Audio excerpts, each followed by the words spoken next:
Shalom teman-teman, selamat pagi.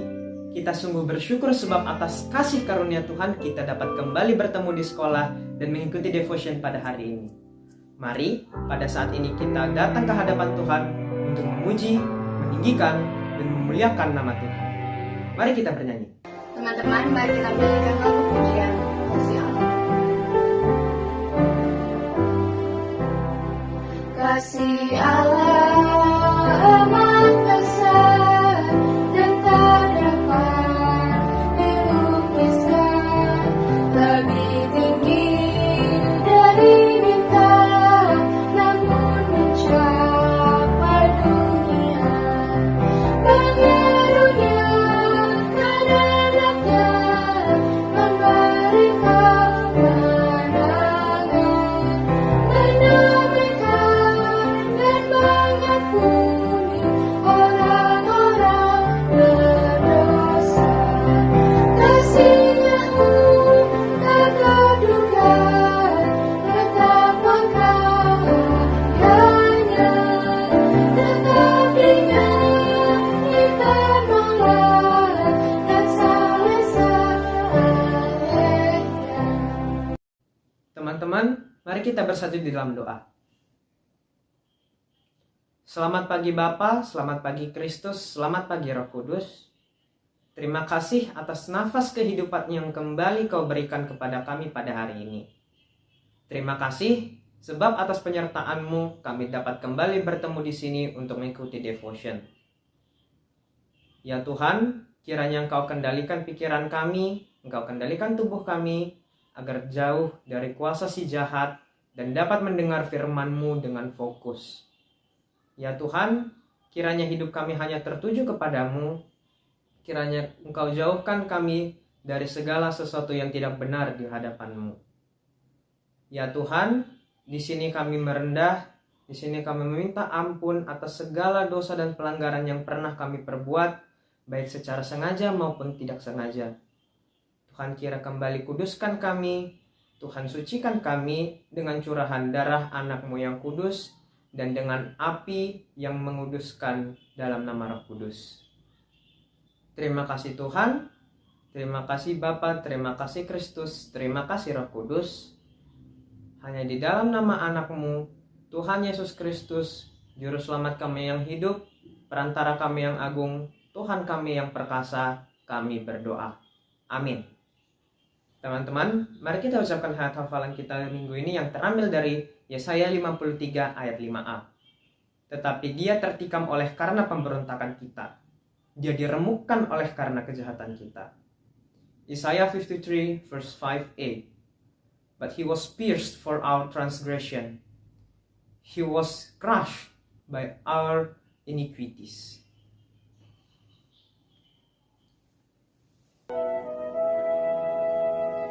Kasih Tuhan mendorong daku memberitakan Injil-Nya pada umat yang hidup dalam dosa, mengantar mereka padamu.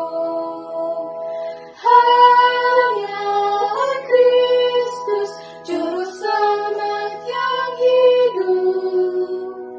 Kasih Tuhan mendorong daku, beritakan Injil-Nya selamanya.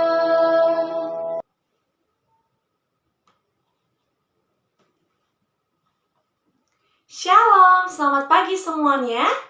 Anak-anak, sebelum kita mendengarkan firman Tuhan di pagi hari ini, mari kita berdoa, ambil sikap yang benar, lipat tangannya, tundukkan kepalanya, tutup matanya.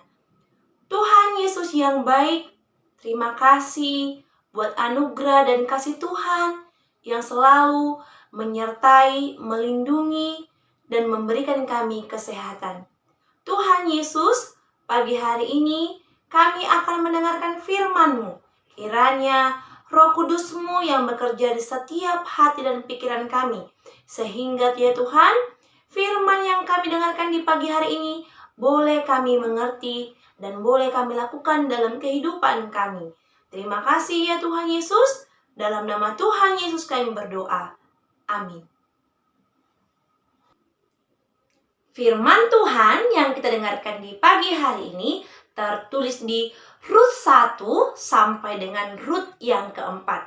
Tujuan dari firman Tuhan ini adalah supaya kita mengetahui bahwa pertolongan dan kasih Tuhan itu sempurna. Anak-anak, di negeri Kanaan sedang terjadi bencana kelaparan. Di kota Bethlehem juga sedang terjadi bencana kelaparan. Di situ tinggal seorang laki-laki dan istrinya.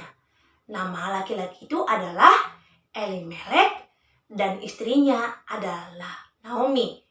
Mereka mempunyai 2 orang anak laki-laki, yaitu Mahlon dan Kilion.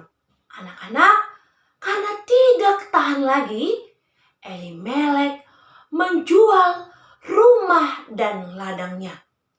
Pada waktu itu, di daerah Moab masih ada makanan. Maka mereka mengungsi ke sana. Walaupun di daerah Moab itu para penduduknya tidak mengenal Allah. Demikianlah mereka menghindar dari bencana kelaparan itu. Tetapi kematian tak dapat dielakkan. Itu juga terjadi di Moab. Elimelek sakit dan meninggal. Naomi sangat sedih. Ia tinggal dengan kedua anaknya. Tak lama kemudian, Mahlon menikah dengan perempuan Moab, namanya Rut, dan Kilion dengan Orpa.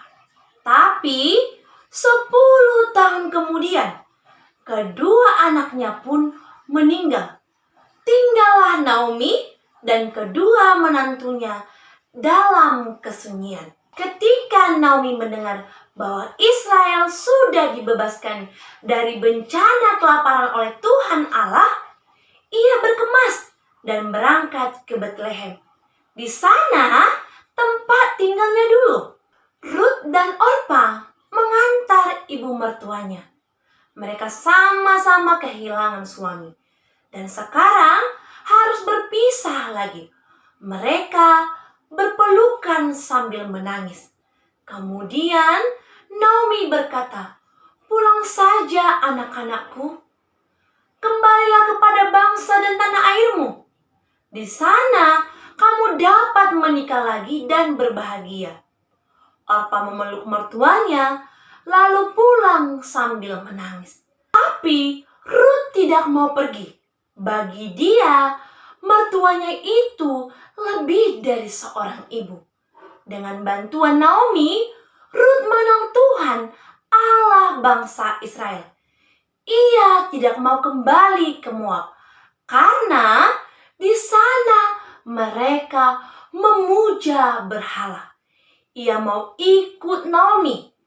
"Bangsamu adalah bangsaku, Tuhanmu juga Tuhanku. Hanya kematian yang bisa memisahkan kita." Itulah yang ada dalam pikiran Rut. Setibanya di Bethlehem, seluruh desa terheran-heran melihat Naomi yang sudah tua dan bungkuk. "Jangan panggil aku Naomi lagi. Sebut aku Mara," yang artinya kepahitan. Karena banyak penderitaan yang ditimpakan Yang Maha Kuasa kepadaku, kata Naomi. Ketika musim panen tiba, hanya Naomi dan Rut yang tidak bekerja. Karena mereka tidak mempunyai ladang lagi. Semua harta bendanya telah dijual dulu waktu keluarga Naomi pergi ke Moab. Naomi dan Rut miskin. Karena itu Rut berkata, "Biarlah aku ikut mengumpulkan mayang-mayang gandum di belakang orang penuai di sawah." Yaitu batang-batang gandum yang ketinggalan boleh dikumpulkan orang-orang miskin. Mereka boleh membawa pulang dan tak usah membayarnya. Rut pergi ke ladang seorang kaya yang bernama Boas. Ia amat baik, masih satu kakek dengan Elimelek, suami Naomi yang sudah meninggal. Tiba-tiba Boas melihat seorang perempuan yang tidak lain adalah Ruth yang sedang asik mengumpulkan mayang-mayang gandum yang ketinggalan. Dari pagi, ia terus bekerja dengan tidak mengenal lelah. Sudah banyak didengar Boas tentang Ruth. "Hai anakku, di sini saja engkau mengumpulkan gandum selama panen ini. Sudah banyak kudengar tentang kasih dan setiamu terhadap Naomi," sahut Boas. "Dan juga bahwa engkau mencari perlindungan kepada Tuhan Allah kami dan kepada bangsa kami. Tinggalkanlah dengan sengaja beberapa mayang gandum. Sekali-kali cecerkan juga dari berkas-berkas itu," pesan Boas kepada buruhnya atau kepada para penuai-penuai yang ada di ladang itu. Pada waktu petang, Ruth mendapat sekantong penuh gandum. Naomi amat heran tapi girang. Ruth menceritakan yang terjadi. Naomi melipat tangannya yang sudah tua dan berdoa. Ia sangat berterima kasih dan juga berdoa supaya Tuhan memberkati Boas yang baik hati itu. Selama panen, Ruth tetap di sawah Boas. Mereka tidak usah khawatir, gandumnya sudah cukup. Dalam tahun itu juga ada kejadian yang amat menyenangkan. Boas yang kaya itu menikah dengan Ruth yang miskin, dan dari pernikahan itu lahirlah Obed yang merupakan kakek Raja Daud yang terkenal. Anak-anakku, pertolongan Tuhan tak pernah tanggung-tanggung. Boas dipakai Tuhan untuk menyatakan anugerah dan belas kasih-Nya kepada Ruth dan Naomi. Tuhan Yesus datang menyelamatkan kita dari kebinasaan akibat dosa yang kita perbuat. Kasih-Nya tidak tanggung-tanggung, sehingga rela mati di kayu salib untuk melepaskan kita dari hukuman maut.